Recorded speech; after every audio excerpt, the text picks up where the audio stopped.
Sebenarnya, soalan melakar graf fungsi kuadratik ini merupakan soalan yang sangat mudah. Pertama sekali, murid-murid kena faham f(x) sama dengan 2x kuasa 2 tambah 2x tolak 24 ni sebenarnya dia adalah bentuk kuadratik. Okey, di mana nilai A-nya adalah 2, nilai B adalah 2 dan nilai C adalah negatif 24. Nilai A kita adalah 2.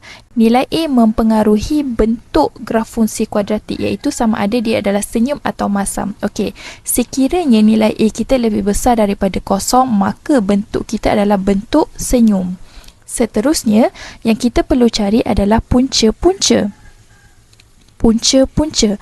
Punca-punca boleh rujuk video yang sebelum ni di mana kita boleh mencari nilai X yang pertama dan nilai kedua. Okey. Nilai X yang pertama kita adalah X pertama kita adalah 3. X yang kedua kita adalah negatif 4.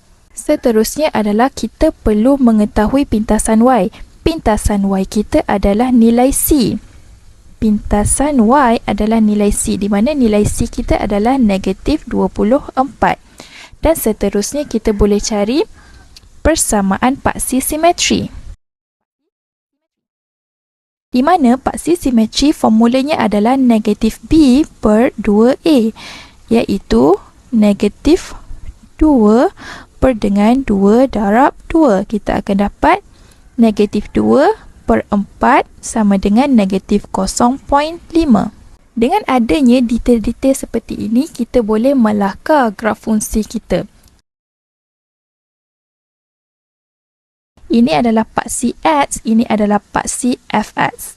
Okey, jika kita lihat punca-puncanya adalah negatif 4 dan 3. Pintasan Y adalah negatif 24. Dan seterusnya adalah persamaan paksi simetri adalah negatif 0.5. 0.5 berada di sebelah kiri. Okey. X adalah negatif 0.5. Okey. Jadi kita boleh plotkan sahaja. Boleh faham?